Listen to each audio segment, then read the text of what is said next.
Bonjour et bienvenue dans cette vidéo de Ronnie Marseille Productions. Dans cette vidéo, nous allons voir 4 points essentiels, indispensables pour effectuer un blocage fort et puissant.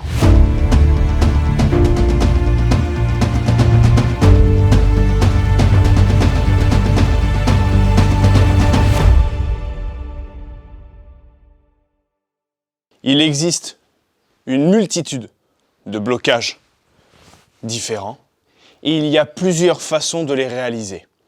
Il y a des façons plutôt yin, des façons yin, des façons plutôt yang et des façons yang.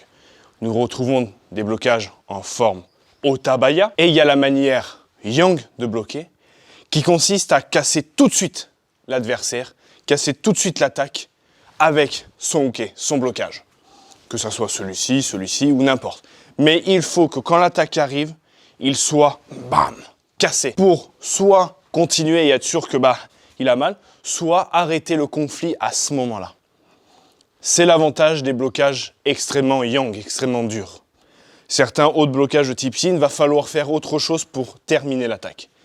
L'avantage des yang, c'est que selon le type de l'agresseur, le profil, suffit d'un seul blocage bien yang pour stopper. Et donc nous allons voir les 4 points pour pouvoir avoir un blocage yang, violent, puissant et efficace. Le premier point pour avoir un blocage puissant et efficace, c'est d'y investir, d'y impliquer tout son corps, toute son attention. Il faut engager l'ensemble. C'est pas que le bras qui travaille. Je prends le Gedan Barai, le Gedan Uke, mais ça pourrait être très bien un Uchi, un Soto, un Jodan, etc. Mais on va prendre le grand classique Gedan Uke. Si vous travaillez qu'avec votre bras, d'accord, c'est la puissance de votre bras. L'autre, il a peut-être engagé tout son corps. Donc ça veut dire puissance du corps contre puissance d'un bras. Ça ne fonctionnera pas. Ce qu'il faut, c'est envoyer tout son corps, d'accord? Pas obligé d'avancer, mais qu'il y ait une impulsion. Que l'énergie, le ki, le chi, partent du sol et aillent dans votre blocage. D'accord? C'est important. Il faut vraiment que, je recule, que vous soyez ici, voilà, vous envoyez tout votre corps. Et si vous êtes en garde, vous pouvez avancer pour vraiment engager visuellement et physiquement votre corps. Mais vous pouvez aussi, selon ce qui s'est passé, rester sur place et envoyer tout votre corps, toute votre énergie, le ki, le chi. Et là, ça part du talon comme une sorte d'onde vibratoire, mais peu visible. Et là, on envoie vraiment tout son corps, d'accord? On est là, voilà, sans bouger. Et ça part vraiment de...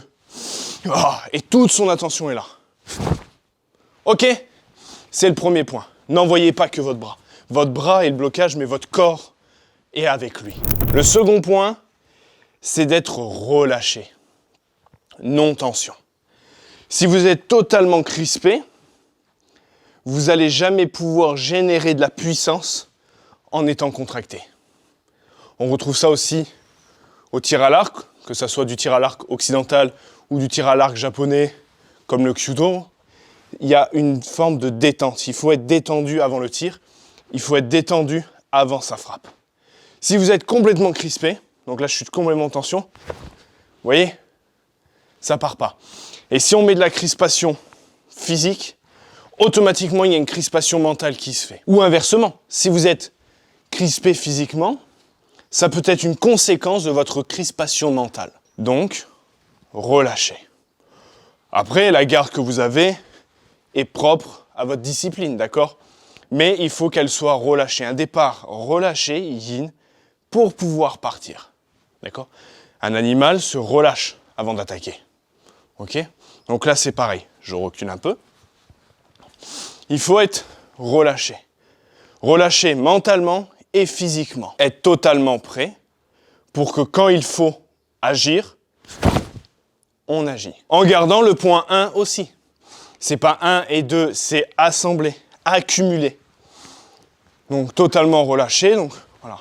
On peut, quand c'est à l'entraînement, essayer vraiment de ressentir ce relâchement et partir, d'accord?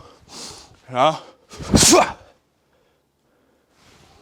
Et on implique l'élément 1 avec l'élément 2. Donc c'était le deuxième point. Être relâché avant l'attaque et relâché après l'attaque. Mais au milieu, on y va. Troisième point. Alors le troisième point aurait pu être mis dans le premier. Mais j'ai préféré séparer pour bien faire comprendre les points essentiels et importants. Ce troisième point, c'est le travail des hanches, koshi. Si vous ne mettez pas du travail de hanches, vous diminuez la puissance de votre blocage. Et pareil pour une frappe, hein, d'accord? Donc, on y implique tout son corps, on est détendu au départ et on envoie les hanches, koshi. D'accord? Les hanches, il y a différentes manières de les envoyer. Soit on les envoie avec le blocage, soit à la fin, on va avoir une légère contradiction de direction pour envoyer plus de puissance.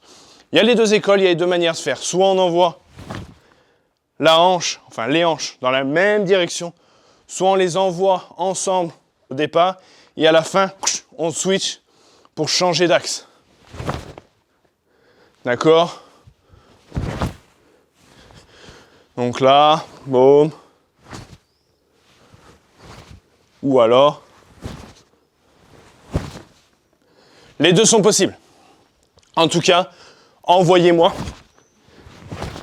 ces hanches lors de votre blocage.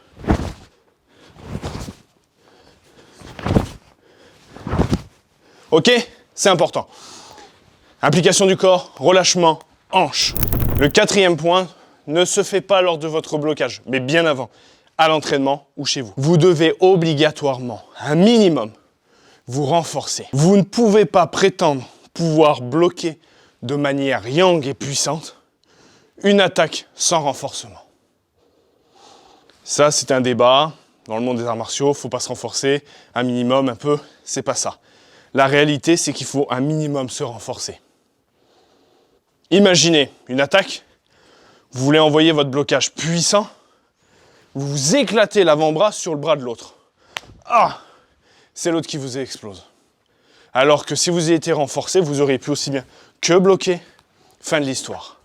Et là, vous rentrez dans un conflit particulier, dangereux pour vous parce que vous avez mal au bras. Votre cerveau a pris un impact en disant « bah merde, j'ai mal » et l'autre, il en profite.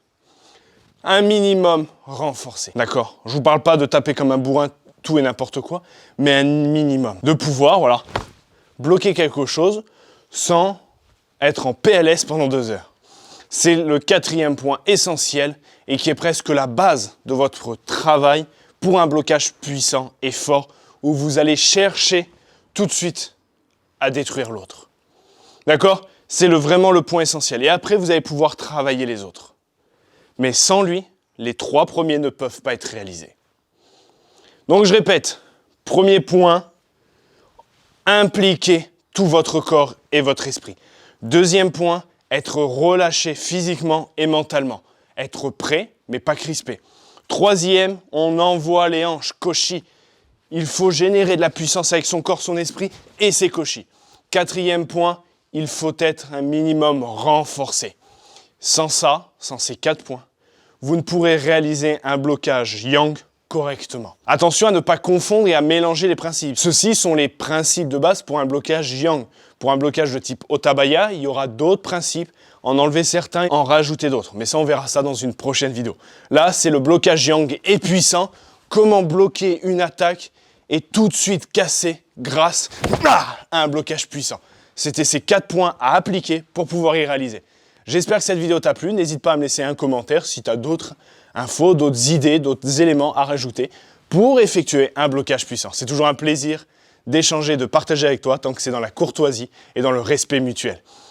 N'oublie pas de partager, commenter comme je t'ai dit et de liker cette vidéo. Merci. Je te dis à très bientôt dans une prochaine vidéo et n'oublie pas d'avoir l'esprit guerrier et le cœur pacifique. Ciao les amis. Ciao.